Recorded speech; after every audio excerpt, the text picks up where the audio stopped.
listening to AchtungMillwall, broadcasting from the beautiful South Birmingham. Accept no substitute. Hello dear listeners, welcome once again to a grey and an autumnal and overcast South Bermondsey, the den for the visit of Stoke City this afternoon. My name is Nick Hart, you are of course listening to AchtungMillwall, the number one Millwall podcast, and we're just awaiting the entrance of the Gladiators. Here they come, in actual fact. That was well timed of me, wasn't it? Millwall in their familiar dark blue short. Millwall in their familiar dark blue shirts. Stoke City in their very, very traditional red and white stripes this afternoon. Ladies and gentlemen, your Millwall side this afternoon, Bart Bielkowski in goal. Back line will be Sean Hutchinson, Jake Cooper scoring that wonderful goal up there at Sheffield United in midweek. Dan Ballard on either side of them will be Ryan Leonard and Scott Malone. Midfield today, a welcome start for Billy Mitchell and alongside George Evans. George Saville being yellow carded out of the game today. Up front we see Shea Ojo, another good start, welcome start for Tom Bradshaw. I thought did quite well up there at Sheffield, and the Superman himself, Jed Wallace. Sitting on the Lions bench, we've got George Long, we have Danny McNamara, we've got Murray Wallace, Michael Clifton-Belt, Matt Smith, Alex Pearce, and a welcome sitting on the bench for Conor Mahoney. Will we see him today, I wonder? Big game today, dear listeners, after a bit of a tumultuous week after that very poor showing last weekend against Luton Town. We've gone from the ridiculous to the sublime with that strong, I thought, away win. I know that we rode our luck slightly, but it's still a good away win, a difficult place to go at Sheffield United. So yeah, we lurched from the sublime to the ridiculous to the sublime, put it the right way around. Who'd be a Millwall fan? Why would you want to be anything else? Let's get it right. I think they're turning up the Hey Jude to deafening levels to avoid any embarrassment over the knee. Oh dear, we got embarrassment. It's going to come back and bite us one day. I keep predicting it, I know. There we are. So finally, after all that, away we go. 17 for the Stoke side. He's took an early blow, he's gone down. So yeah, wonder goal for Jed Wallace. Did he mean it or did he not mean it? He's keeping his counsel, spelt with an S-E-L, not a C-I-L, according to the South London press. It was a cross and it drifted in as in the end a great shot. He's keeping his counsel on it though. I suppose he's got to make out he meant it. He meant the cross, that's for sure. Floodlights, brilliant in the grey kind of autumnal light. Clocks go back soon. Is it tomorrow they go back? He's standing up gingerly. Stoke do come into today's game highly placed on the table. I'll just check their position for you. They come into the game in 7th position, 21 points. We're in 11th on 18 points, just 3 points off that playoff spot. That's going to be a left-sided corner. Millwall under pressure early here. 3 minutes on the clock now. Left-sided corner. The big debate after last weekend was, of course, how Millwall can improve their home form. In comes that corner from the left side. That is headed up and away. Bouncing around still in the penalty area. That is cleared. Stoke keep possession, dear listeners. 3.5 minutes on the right side. Player gone sprawling, looking for a penalty, not given. But touch and go, I thought, for a moment there. How to improve our home form. We can clearly do it well away from home, as the Tuesday night result shows. That win will have relieved any pressure that Gary Rowett would have left the den last week, feeling the heat on his neck as he walked out, and in the midst of the stadium. You'd have heard it on last week's show, dear listeners. But it's doing the business at the den that's always going to be crucial for any Millwall manager, and that's what he's got to find the recipe to do. 5-3-2 system in the South London in a week doesn't accept the criticism that it's necessarily not a winning formation. He refers to the England side doing well with it, various Premier League outfits playing well with that 5-3-2, and I suppose you would also point at the league table in the last couple of seasons. It's we had a bit of a debate with Michael and I in the last show about whether it's justified to have criticised him to the level that, you know, that happened against Luton. That was a poor defeat, that's for sure. But I think there's a bigger picture, really, and that's the drabness of the football that we've seen for a long period of time now. Rights and wrongs are always hard when it comes to people's reactions in the immediate disappointment of a poor defeat. But the paying customer always has the last word. Speaking after last week's debacle against Luton, Jake Cooper spoke to the Kai Bennett of the South London Press, saying that we went back to the drawing board. That's inverted commas. We went back to the drawing board following the 2-0 defeat, and added that the Lions need to be more aggressive at the den. There was a strong challenge. That's given away a free kick to Stoke, so it's got to be controlled aggression. Who's this down at the moment? As I'm looking at my notes, it looks like Bennett, Ballard. Sorry, it'll be a blow if he takes a knock. Ballard now down for some time, dear listeners. Let's hope it's not serious. He's walking away to applause over by the Docker stand. I keep calling this the West Stand. I can't shake it. It's the Barry Kitchener stand where I am. A great player, and I just never quite meant it. I suppose I don't see it. I can see the Docker stand as I'm in the Barry Kitch stand. I've got one of my resolutions for the new year when it comes. Try and remember this is the Barry Kitchener stand, not the. Well, it is the West Stand, but you know what I mean. Game being played at a reasonable pace. Stoke, I think, are trying to put some time in, if you like, try and keep the ball. Here they come though, as we tick towards 19 and a half. It's on the left. They've looked a bit of a danger down that left flank. That's a cross that's scuffed. It falls to the 22, I think it was, 1-0. Yeah, the ball fell to him in the D. He just had a fairly easy side foot into the net for 1-0. Just on 20 minutes. We've all got to keep their heads up. They've got to come back from this. Been more effort so far than we saw against Luton, but then in fairness, in the first half at least against Luton, we weren't wanting for effort. It was more in the second half when the wheels came off. The pungent aroma of a flare gone off. Where I'm standing, I can't see the Stoke end, but I'm not sure I want to, because I can see like the mist of a flare, and then flares, for crying out loud. Another Stoke player down now. Been a scrappy start, really, especially not helped with that goal going in. A lot of people going down, no real continuity in play, so to speak. This is Billy Mitch, just on the right side, 24 minutes. Switches to the left side now. Shea Ojo, Ojo could do with demonstrating some of the promise that we keep talking about. Just looking at our WhatsApp group listeners, Michael reporting there, people shouting at Rowett for the goal. How is that his fault tactically? There were enough defenders on the edge of the box. They just watched him shoot. And people are in the zone now where Rowett is now going to become the villain of the piece. It's a hard one. I mean, obviously last week's performance, this hasn't been a bad performance so far. I haven't seen the goal again, so I can't really comment on it, really. It seemed like he had space and time to shoot, so perhaps there's a criticism there. But if you give good players time and space to shoot, then yeah, you will be punished, won't you? I think Stoke have brought their ultras down, listeners.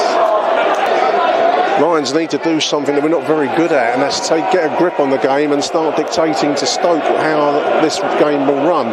We tend to be, as a club, and going back to Rowett's article about the merits or demerits, whatever way you want to call it, 5-3-2, we tend to be the side that's absorbs pressure and then hits on the break. And Stoke don't need to do that now, do they? They can pass the ball around and pick and choose their spots.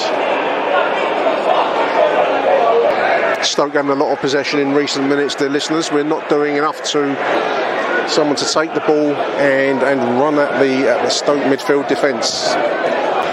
He's got a difficult aerial battle. We keep chipping long balls at Tom Bradshaw. He's up against a really tall central defender in the Stoke side there. So I'm not sure of the wisdom of that particular tactic. But there we go, ball wide for Jed to chase, and the goalkeeper will get and does. 33 and a half minutes. Faint boos I can hear. A bit early yet for it. This is Stoke just outside the Mill penalty on the right side now. Comes towards 41. Ball in from the left. That's headed up. That's dangerous. That should be down and away from Bart under pressure as the forward was lurking there. Stoke do keep the ball. Edge of the Mill penalty, but that's nice work by Ballard. Falls to Bradshaw. Can he get through? This is Jed on the break. He's got Ojo left. Jed down the middle. What can he do? Tackle at the last moment. Well, good defensive tackle as Jed was surging into the penalty area. That's going to go for a goal kick. Getting those balls over the top, down the middle, into the channels, getting the flight and weight of those balls is going to be key, because they're actually dangerous when they're played well, and awful when they're played poorly. And we've seen probably more poor balls than good balls, but we have seen some good balls, so that was one. And when it's played well, it looks dangerous. We've not had some bad moments. It's not. You know, I don't know. We're probably going to get a poor reception as they leave the pitch. I think that would be a bit unjustified, because apart from the lapse, I think it was a lapse in defence to give Stoke the chance for the goal. There have been some moments where we've not looked too bad. It's getting the ball through from midfield. It's finding the right weight and flight location for those balls forward. This is a Millwall throw-in on the right side, over near the right corner flag. It's run away. It's going to be taken away by the Stoke defence. 6 minutes time allowed. A lot of time down on the floor, that's for sure. And in fairness to the fourth official, they've given it. There it is, half time.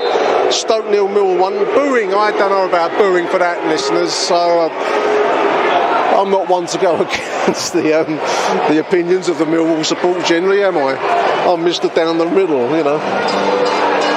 But that wasn't a bad half by Millwall. It's just caught out by moments too much given for the shot, perhaps. And they're a decent team, Stoke. Some of our balls forward haven't just been quite up to the mark. Anyway, there we are. 0-0 Stoke, 1 at the break. Achtung, Millwall. Teams are out for the second half, dear listeners. Big half ahead. Lost my track of my H's there for the Lions. Boos at half time. You would have heard that as the teams left the field. Bit of a debate online as to the quality of what we've just seen. I think personally we're falling short in the balls over the top. We're second best in this one, in truth. Stoke look a decent side. The ball quality of our balls over the top, which is where we could do damage with the pace up front, the work rate right up front perhaps of Tom Bradshaw. But we've been overhitting them. Big shout out to Mitchell and George, I was just talking to, two fans of the show. I didn't know what to do. Both of the boys came over and said hello to me, shake hands, saying how much they like the show, and it's really nice. But it's quite weird. You're a bit lost for words as to what to say, apart from thank you, and very kind. So big thank you to Mitchell and George. Shout out, boys. Thanks for coming over. It's really nice to see you both. With slight delay on the start of the second half. I don't know what's going on here. The ball, is there an issue with the ball? I'm asking you. You're listening at home. You won't know. Both teams out, but we haven't started. Strange. The referee's come out and now left the field.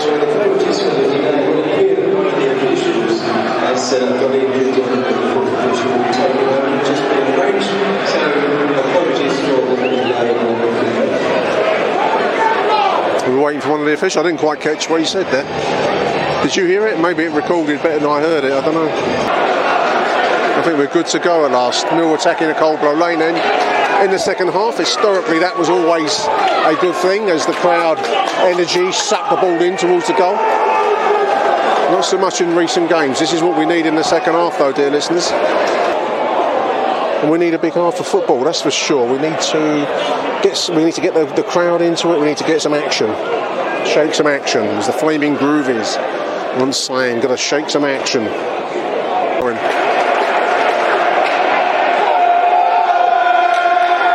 Evans on the floor now. Afflicted. He's hobbling off for treatment. Matt Smith enters the fray. For George Evans, was that planned, or are we making that move early? I don't know, either way it's the right move. Matt Smith comes in, 47 minutes. Claps and applause for that move. This is Stoke on the break, coming down our left, balls into the middle, cleared by Cooper. And Leonard with the final ball out. We need some Millwall spirit. Ojo gets clattered. Billy's in with a tackle. Free kick Millwall. We need some blood and guts, dear listeners. That's what the crowd want. Great long ball from Sean Hutton, finds Malone on the left. This is Shea Ojo. What can he do? He jinks. He's got the ball into the middle. Yeah! 15 minutes! Ball in from the left. Shea Ojo slammed home with authority by Tom Bradshaw. 1-8. Game on!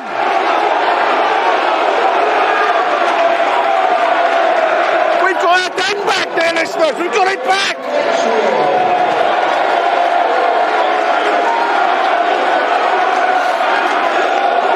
Great finish. Ball in from the left. Slammed home inside the 6-yard box by Tom Bradshaw. If ever a man deserved the goal, it's Tom Bradshaw. Now let's press on. Den has exploded, dear listeners. The bad balls is Benny Mitch on the surging run. He's got Jed on the right. Ball back into the middle. Cleared at the last. Stoke will be feeling the pressure now. Different kind of den suddenly, but they do bring the ball out. They're a decent team, let's not forget it. 51 minutes. That's deflected for a right-sided Stoke corner. 51 and a half minutes. They're a big team, Stoke. This is the first chance I've really had to get a sight of them. They're a consistently big side, big blokes, tall guys. They're going to need to keep it tight from this corner. 52 minutes on the right. Here it comes. In, swinging inwards. Smith heads clear. Good header. Stoke not looking quite so composed on the ball. The goalkeeper's just hoofed the ball clear. They're straight into touch. In the first half, they were finding striped shirts. Mills changed tactic to the second half. What do we want to call it? Enforced changes clearly have unsettled them. Number 9's coming. I think he's a Buddhist. He's got some kind of top knot, beard and top knot, kind of like Russell Brand style image. A follower of the Dalai Lama, perhaps. 60 minutes, half an hour to go in this full-blooded contest. That's a long ball forwards from Dan Ballard. It falls down. It's George Evans inside the box. Ball across the box. Ball across Evans to Bradshaw.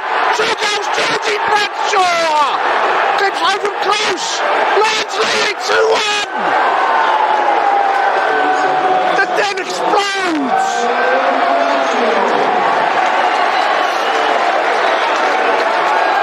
Millwall's turned it around completely.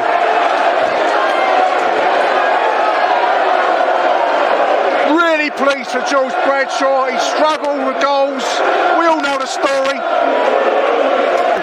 Was Tom goal machine Bradshaw. 2 goals in the game now. That's brought the crowd into play. Well, I've said for some time that the risk of repeating myself, bring the crowd into play, bring the den in. It's a weapon. Other clubs don't have it. We've got them into play now. Here comes Stoke down the left. Ball into the mix. That's onto the crossbar. Wow. Goal kick. Landed on top of the crossbar, top of the net.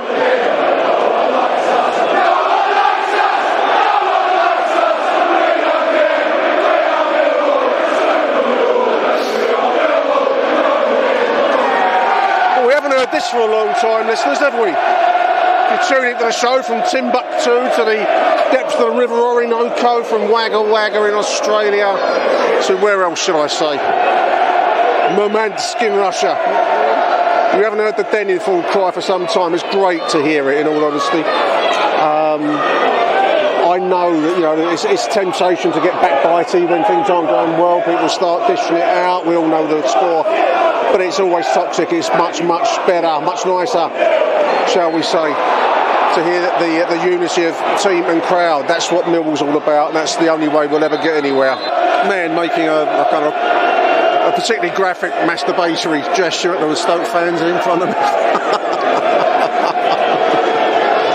I think his mate got it on camera. I don't know what you do with that, but anyway, probably stick it on the social media and dwell on it for some time. This is a 10, just on the edge of the Mill penalty area whilst that's going on. That's hoof cleared by Sean Hutchinson. Great header there by Tom Bradshaw. He's really carving out a role for himself today. Ball through. Shea Ojo on the right, 66 minutes into the penalty area, slowed slightly. What can he do? He's across the ball to Scott Malone. His shot is dragged wide right. The sting went out of the move as Shea slowed into that penalty area. Nice move. Come to all 67 minutes, halfway through the second half. We'll talk about turn it around, dear listeners. The Den feels like a different place to... I can't remember, last time would be pre-COVID, it's felt as good as this. Still got a quarter of the game to go though, and Stoke are a decent side. They've been very much on the back foot in the second half. There's a mistake there by Hutchins. It does run through to Bart, thankfully. Ojo's coming out to a good applause from the Den. That's how football can turn it around. I think he was one of the scapegoats at half-time. And since the turnaround in the second half, he leaves the field to applause. Such is the nature of football. In comes Michael Kieftenbelt in his place. Ball's out wide right, 69 minutes. He's put that into touch. They've got like a right-sided midfielder. He's got like a... From this distance, it looks like he's got a receding hairline with a lot of hair at the back. Almost 1970s, like it could be in Focus. Dutch band Focus. Hocus Pocus. Sylvia. That bloke on keyboards, him. Tice, something or other? I don't know. Anyways, the right-sided midfielder's got that kind of... shouldn't really have it that long because you're losing your hair on your head look. Poor ball by Billy. Just gives... Hocus Pocus a chance to break forward. They're inside the box. That's he dodged the bullet there. He dodged another one as he scuffed the shot. Ball into the box. It was just scuffed away as the Mill defender at 6s and 7s there. 73rd minute. Lions dodge a bullet. Helter Skelter. A handball there. There was a hand on the ball there. I don't know whose hand it was. Stoke were appealing to the referee for a penalty. I think we dodged another bullet, dear listeners. I saw it. And then the ball went inches wide as it came back across the 6-yard line. 6-yard box, excuse me. Good job there ain't no VAR, that's all I'm going to say. Another Millwall substitute, Danny Mack. Coming in for Jed Wallace, who's absolutely run his arse off this afternoon.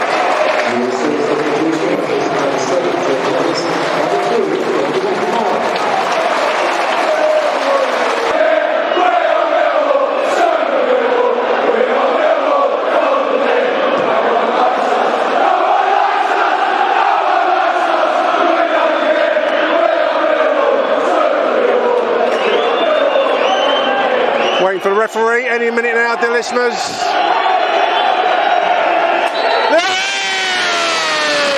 Fantastic victory for the Lions. A goal behind at half-time. No obvious route back in sight. Lions turn it around in the second half. The introduction of Matt Smith. Great performance by Tom Bradshaw and the whole team, to be honest, in the second half. Really turned that around. Wonderful feeling. Big win for the Lions. And you can hear what the crowd think of it. There you go, dear listeners. Is it Q Vista bye for now? There we are. We haven't heard this for a while, have we, dear listeners?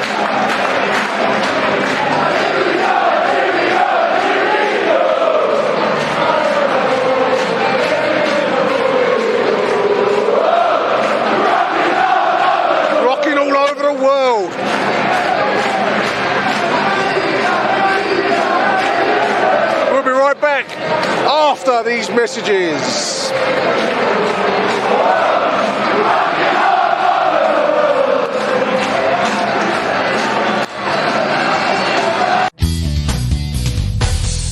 Achtung, Millwall.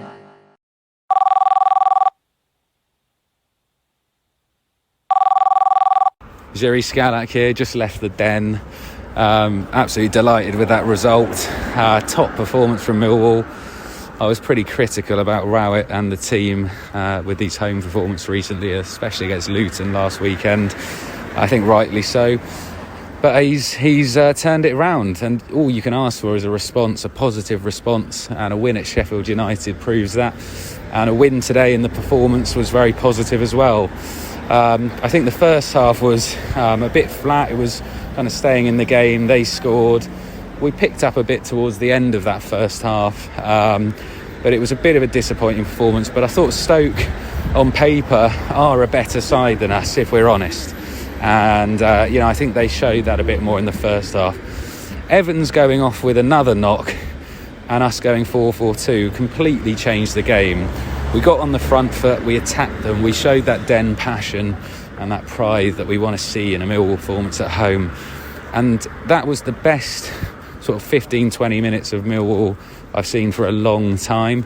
Exactly what we want. Ojo looked a new player, 2 excellent crosses. Bradshaw was there to finish both. Tom Bradshaw scored 2 in a game. Can you believe it? Let alone 1. I thought he could have left it a bit longer, because I thought they were there for the taking. Then Stoke, they were down and out. Maybe we could have scored 3, 4, 5. He did go a bit more defensively, but we looked solid, and Stoke really never got back in the game. And I think that was the most important thing, and we saw it out. I don't think Rowett's going to play gung-ho football for 90 minutes. I think we've got to accept that. But he played it for a nice 20 minutes today. We got ahead, and then we never really looked like losing from then on. Brilliant performance overall from Millwall. Credit to Gary Rowett, credit to the players, and that's a massive win today. It really is, because I'm starting to feel pretty optimistic following today. I really am. I think we are starting to look like a good side, and hopefully things are going to continue to look up. So come on, you lovely, lovely Lions. Hello Nick, it's Matt Richards here, calling up for the first time. Wow, bloody hell, that was, the proverbial game of 2 halves, wasn't it? I mean, the first half was just awful, but, it just shows you what we can do when we change formation. Inadvertently, I don't know, with Evans going off, I don't know, but, Ojo just turns into a different player, doesn't he? Playing down the left, he started to turn it on a bit. Really happy for Bradshaw getting those 2 goals. I mean, what that's going to do to his confidence going forward, who knows? Just got the stadium rocking, didn't it? It's great to see Leonard back in the middle as well. I mean, he's driving runs, we've missed those. Mitchell, Billy Mitch showing loads of energy on the ball. He's into the ball. He's into players, and he's passing it. He just gets the team playing, doesn't he? With a bit of energy, and it was just really good to see for those kind of 20, 30 minutes. It just shows you the difference it can make when you get the crowd behind you as well.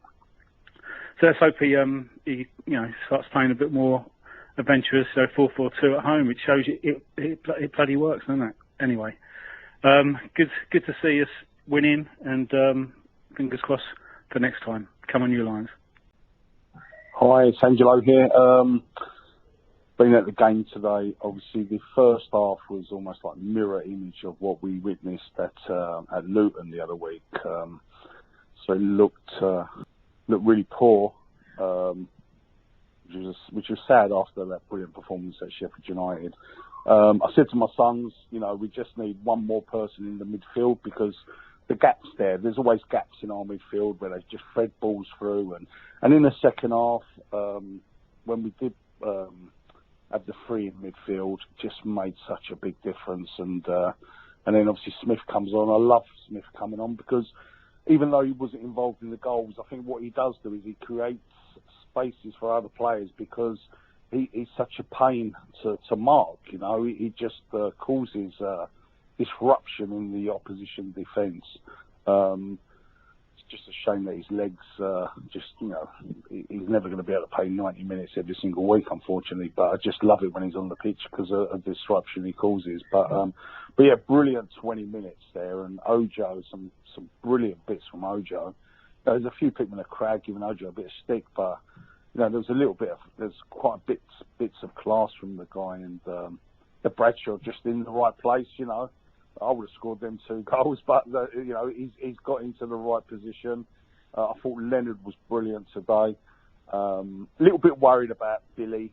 Billy first half was nowhere to be seen. What worries me about Billy, everybody loves Billy, but he still looks like he's got a child's body as opposed to a man's body. But he was a lot better in the second half, and he got more involved. But yeah, it was a good atmosphere, it was a good finish, and we can't complain, can we? 4 wins out of 5. And what a game, dear listener. What a game. Honestly, there were moments in that first half, and I put one line where I thought it might seem going to be a bit drab. It's not going to be all that, not going to be too great. I thought Stoke at times in that first half were the better side. And the goal they scored, yes, we did give them a lot of time. Sort of had that touch and put it in the top corner. But I did think they were better than us. But I don't think it was a bad half a mil. I don't think we were poor. I don't think we were sloppy. I don't think there was many sort of, what's the cliche, unforced errors. I just think that Stoke were just better than us in that first half. But that second half, wow. It reminds me of that Space Jam scene. For those who've seen the film, where Michael Jordan gives them the drink, the magic stuff, and they all drink it, and lo and behold, they become like a really, really good team suddenly. I don't know what happened at half time, but it was exceptional. 4-4-2 does help. I wouldn't say it was all down to the tactics, but that was a huge, huge part of it. Bradshaw, wow. What a couple of goals he got. Ojo, you actually put him out on the wing rather than try and play him as his 10 or in the middle, and he shows how dangerous he is, which is what Nick and I discussed the other day. Some people on Ojo's back again. I really can't understand too much why. Smith come on, did okay. Leonard, I think he was an outside for player of the match, because there was a lot of times where he had that ball and he just run and he drove with it, or he run into the space. Really, really good second half. And do you know what? I think that really showed character for Gary Rowett and his team, because at the half time with the boos, a lot of people where I was sat were giving him stick, which I thought was a little bit unfair, but it was a little bit of stick nevertheless. And come on, it's 2-1. It's 2-1 win when 1-0 down against a team who are really good and well organised, and were on the front foot in the first half. I think I heard on the radio on the way back, there's something like 7 or 8 teams now all on the same points, and I think there's something like 6 points or 7 points between 3rd and 12th in the division, which is crazy. And we're up there with it. So come on, we've just got to stay positive, stay with this team, because we're really starting to build something now, and we're really starting to look good. And it just showed as well, in my opinion, that when the Den is in full voice and we're behind the team and supporting the team, even a well-organised team like Stoke just falls apart. Gary Rowett, you got a lot of unnecessary stick recently, which at times I felt was deserved. But when I say recently, I mean in the last game or two, with some people not agreeing with your tactics. But yeah, you got it right 2 games in a row. Well done, Gary. Come on, you Lions. Achtung, Millwall. Huge thank you to the chaps for leaving those 2 voicemails for us there. But next up on the show, we have another exhilarated Millwall fan, Graham Payne. How you doing, Graham? Good, mate. Good. What a day yesterday. It's like the old days yesterday. Second half, yes. Second half. Yeah. First half wasn't the old days. No, I don't know why. I'd Gladiator in my mind, and with the booing off at half time, it felt a bit like a scene from the Gladiatorial Arena, because he was cheered off at the end like the conquering hero, but at half time it didn't look so good, did it, at the end of that first half? No. And but I think he would have changed it, but it was obviously forced when George Evans was injured. But yeah, for that 20 minutes when he went 4-4-2, I mean, that was what we want, wasn't it? It was entertaining, it was exciting. Yeah. And then we got the 2 goals, and obviously then I think that was a deflating moment for me when he took Ojo off. I just thought the guy's he found his where he wants to play on that left wing. Yeah, and didn't he look good out there? Yeah. Yeah, And I thought, well, give it, why can't we give it another 10, 15 minutes, see if we can get the third goal? But obviously, that's not how Gary Rowett works, is it?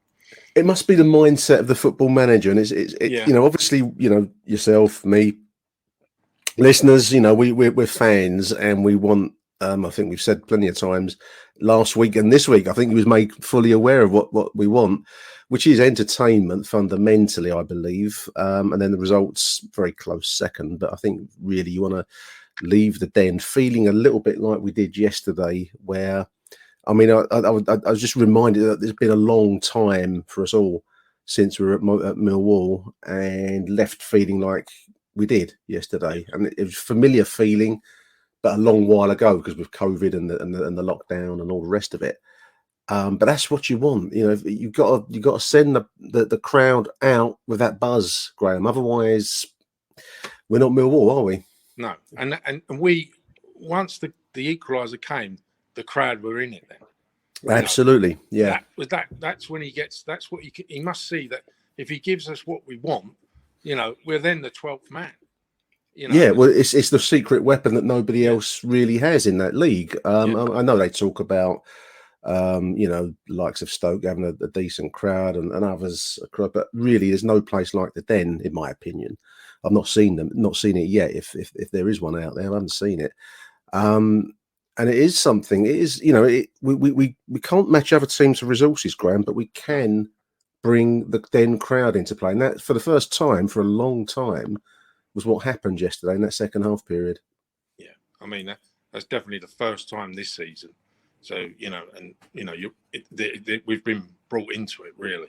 Yeah, and for that 20 minutes, I know I keep back. That was what you want to see down the Den, isn't it? Well, that's what we go to Millwall for.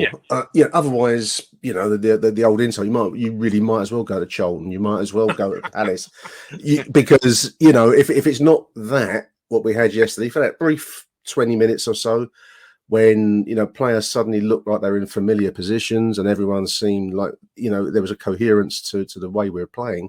Yeah. For that period, it was a reminder, I suppose. It was just like, oh yeah, this is why we come here, not to be miserable, to be lifted in some way.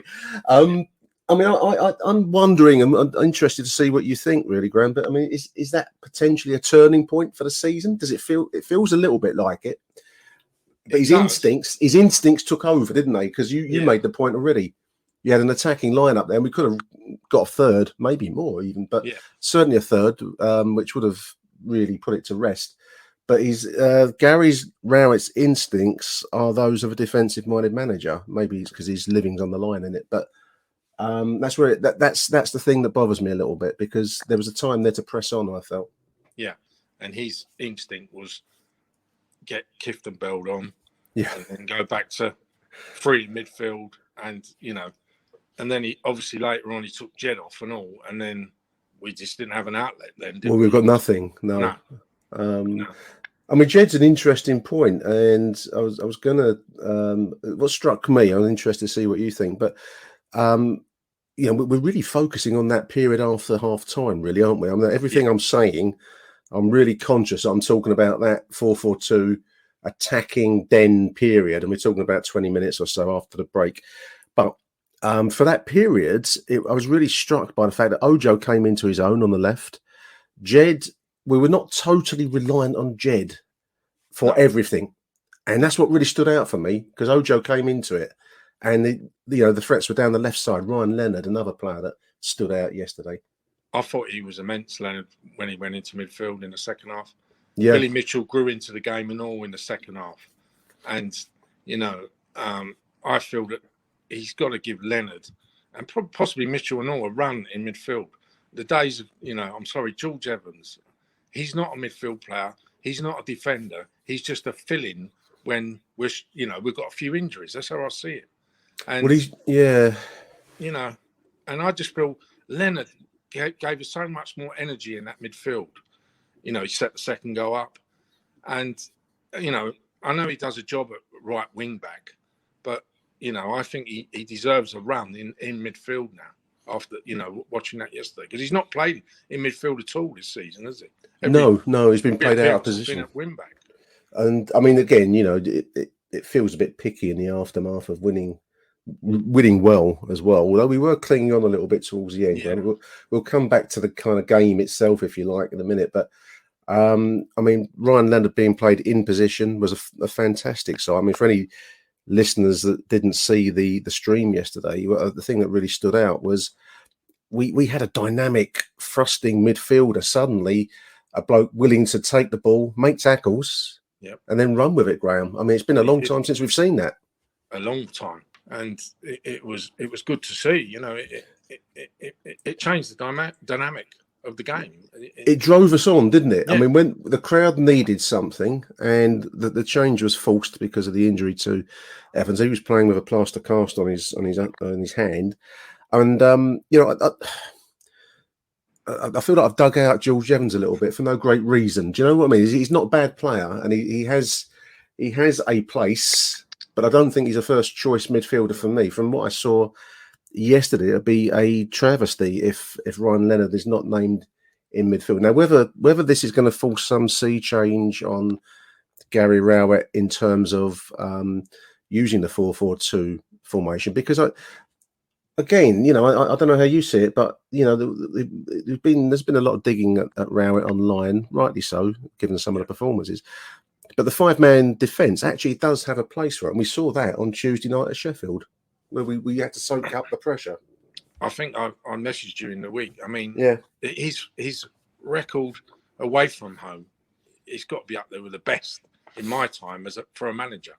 You know, we've always been what our class is poor away from home. Yeah, we've always been a home side, but his tactics away from home do work, but they're not going to work at the Den, where it's, you know, you've got to make the game. You can't, you know, you're not going to be able to play the tactics you play away at the Den. I just don't see it. Well, I mean, the point away from home is that you do want to kill the atmosphere. Yeah. You do want to. I mean, I mean, maybe if we take 1,000, we've probably done well for an away trip. Sometimes more, sometimes less than that for midweekers. But you know, you do want to kill off the home crowd. You do want to put a kind of a duvet over the game, if you like, and bring it down. Then we do the hitting on the break part, which we do quite well. But that won't wash at the Den. The Den, Graham, you know, you and me have been around a track a few times at the Den, haven't we, between us? And it's a place of emotion. It's theatre there. You know, you can't be killing it off there. I'm hoping that Gary Rowett reads the room on this, because you know, as a manager, I've no reason to you know, I think he's been certainly put straight this week on what the crowd want to see at the Den. And if he can get that right at the Den, then this could yet be a really decent season for us. I agree with what you're saying. I still think we're a little bit short, though. I do feel in certain positions, and obviously with injuries and all, and there's the ongoing issue with what do they do with Jet. I personally think we've just got to see the season out of him, and if he goes, he goes, because of, you know, the situation we're in. We could end up in the playoffs, couldn't we? And then, well, we could. It's probably a long shot, but you know, I mean, you look at. I mean, the league table is a really strange thing. I was just trying to find it, and I haven't got it to hand, listeners. But the league table at the moment, I'm from, I think, Luton. I think they're in 5th, and all the way down to just below us in 11th. Everyone's on 21 points. I think there's a lot of. I'll probably put us in this category, so I'm not overplaying this, but I think there's a lot of okay sides without anyone really, you know, being so stellar that you say, wow, you know, look at what they've just done. So I think there's every chance. There's no reason why, if we use our weapons well, and that one of those weapons, as we've said a couple of times already here, Graham, is the Den, because it was alive yesterday, wasn't it? You know, the crowd were into it. Good atmosphere. You know, you walked out there yesterday for the first time this season, you know, buzzing. You've seen what you want to see, and you know, and that is a major weapon for us. And surely Gary Rowett must realise that. He must. One of my personal markers when I'm walking away from the Den is whether there's still chanting going on in the tunnel as you walk out through Zampa or Stockholm Road, depends where we're going. If people are still cheering and chanting there, then you know you've had a good win. Yeah. And then if they're still carrying it on as I walk down Ilderton Road to get away back to the car, if there's still one or two going out there as well. So you know that was yesterday. Now I know that's probably a bit of a relief after a long dry period, but you know that shows what's. There's a hunger for it at the Den, Graham, and you know everyone's had a tough year, and I think there's a real sense around the crowd that they want what we had for those 20 minutes yesterday. I mean, I thought Stoke yesterday were in the first half were a decent side. They looked a big side as well, and I was struck by their physique, if you want. They all looked like men against boys at times in the first half. I felt. Yeah, the guy who scored the goal, Sawyers, was he was running the game. Strong. You know, and they could have scored in the first couple of minutes. Park pulled off a great save. He did. And you know, once they got that first goal, you automatically think, here we go again. You know. Yeah.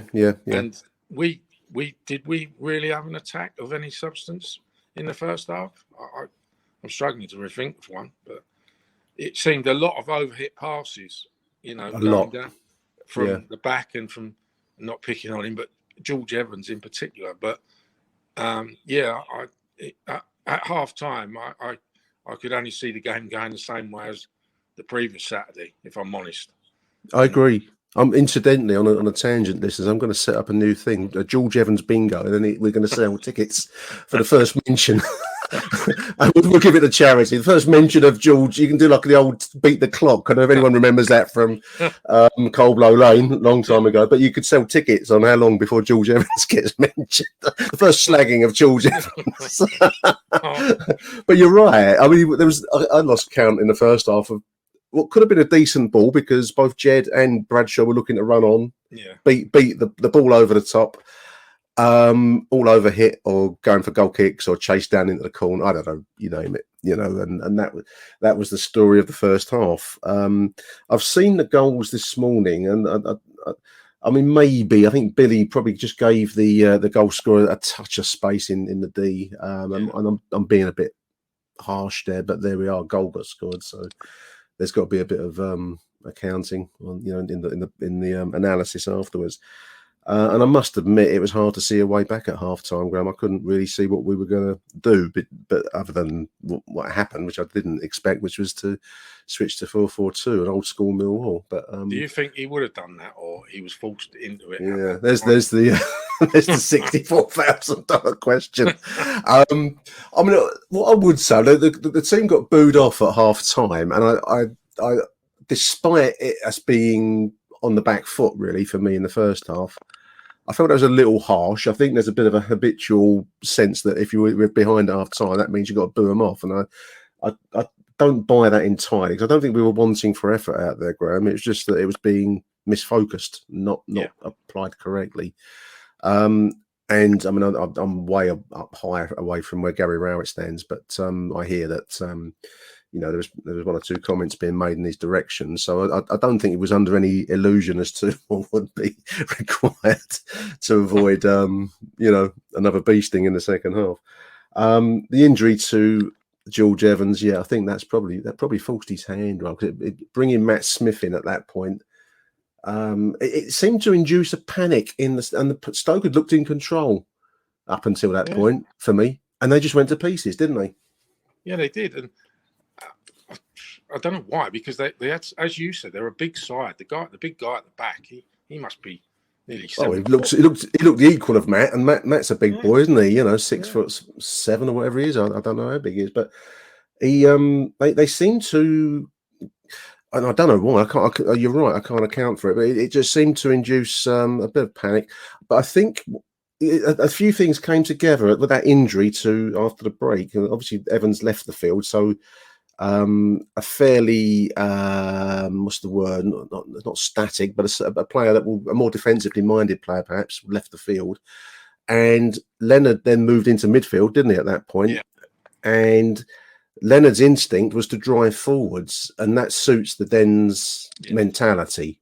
Yeah. Well, they used to sing it, attack, attack, attack. You know, that's suddenly what you got in that moment. Ojo looked at home on the left, and he was getting some stick at half time too, Graham. He got a lot of stick. I mean, you've only got to look online. You know, he has got a lot of stick, but that period of time when he was wide on the left, he looked dangerous. He set the goal up. Yeah, and you know, he did look dangerous. And then obviously, as we said earlier, it got cut short because Gary Rowett decided, you know, that we can't afford to stay at 4-4-2 and we needed to change it again. But yeah, he did look dangerous. And I also think Bradshaw is much better suited with another guy up front with him. Yeah. Well, I think that's how he was signed originally, wasn't it? It was under Neil Harris that he got signed. And he's the classic kind of, I suppose, like Lee Gregory, really. He needs the big man to get the knockdowns, you know. Yeah. But he's also got a goal scorer's instinct because, you know, a couple of people, I think one of the messages that we just played said that, you know, if you're in the right position, then you and me could put it in, couldn't we? You know, and that's true. If you're in the right position, but there's the hard part. You've got to put yourself in the position to take the cross. Both decent balls in. One was from Ojo, and the other one I think was Ryan Leonard. I thought it was Ojo in real time, but you only get one go at that. So Ryan Leonard got the assists, as they called it, for the other one. But two simple goals, but they all count the same. And I thought he did really well to put them both in. You know. Yeah, he did. Well, I'm going back a few weeks now, but similar sort of chance at Swansea. I don't know if you remember that in that away game. But you know, them two, he took them away, you know, nicely. But well, it becomes a piano on your back, as they used to call it out to Sheringham. You know, you get the piano off your back, and it must weigh hard. I mean, you know, I've never played professionally. I've never even played very much at school. So, you know, to have the pressure of that on your shoulders, I mean, he's not the first or last striker that will suffer with that, but. It was great to see him tuck that away. We've mentioned Ryan Leonard already. We've mentioned Ojo. I also want to name check Dan Ballard, Graham, because I think a bit like Ojo, actually. Just going back to Ojo for a moment, you know, those that were booing him, maybe in the second half we saw the player that he should be. And he's also a brave boy because he made a defensive header at one point in the second, right down in front of me. And he put his head in where the boots were flying. So he doesn't want for spirit. Let's put it that way. You know, I think sometimes people miss these little moments unless they're right in front of them. But that's what I saw. I think he's a quality turn. But Dan Ballard, just going back to Dan, strong player, brave boy. I like the look of him. I'm hoping we can keep him, but we'll see. Yeah, I mean, I personally think he could probably get in the Arsenal squad now. I mean, you know, with their defensive frailties. They don't look much in defence. You know, he's looked so at home, hasn't he, from the day one. I like him. I like him a lot. He looks like a Millwall player. He does. You know, we'll see once the end of the season comes.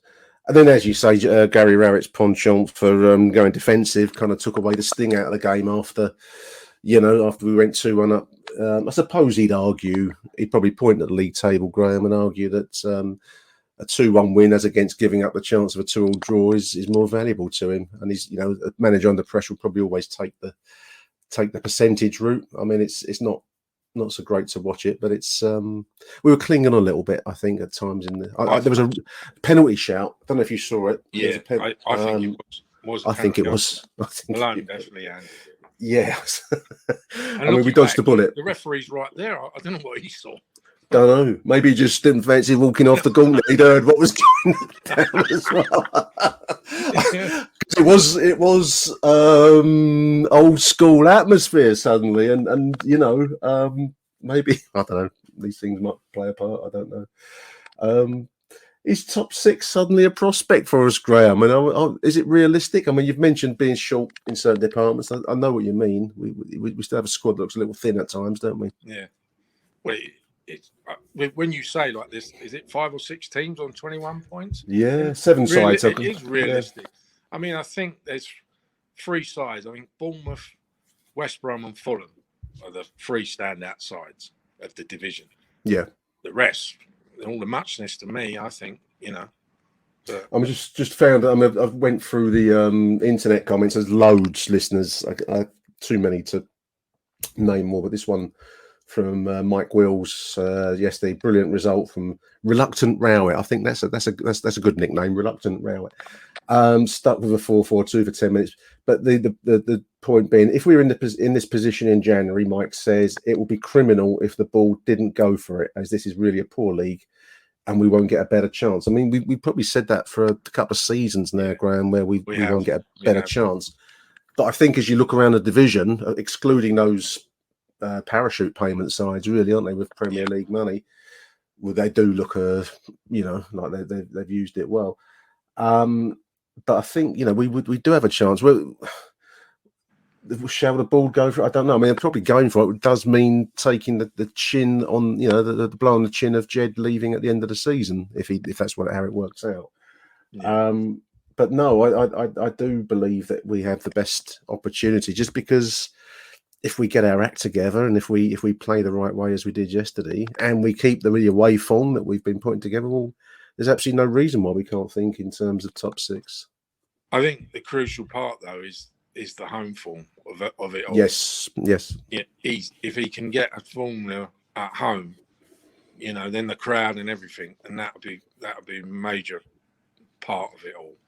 We can hope, obviously, the away form continues. It's been good as it has been since he's been here. But it's if he can get the home form sorted, then we are a serious proposition, I think.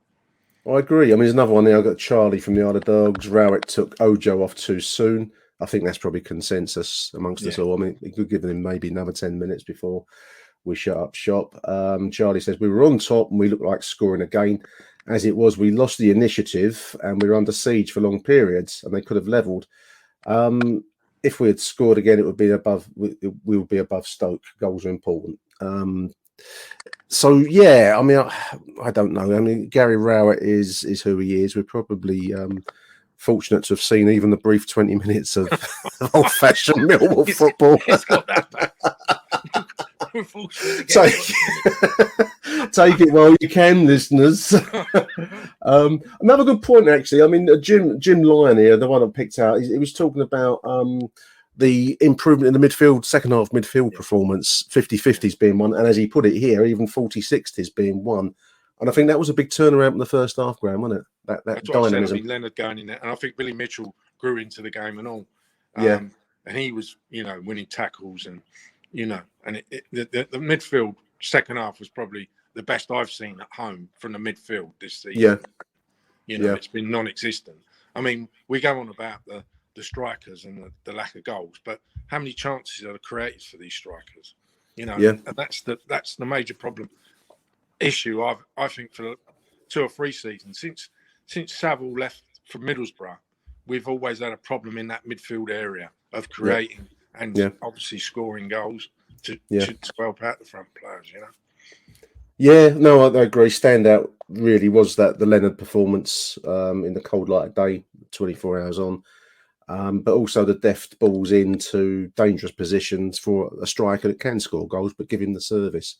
I think we probably expect a lot of our strikers being fed on scraps to score goals, and you've got to be absolute top drawer to do that. So well done. Who was your man of the match yesterday, Graham? Who would you choose?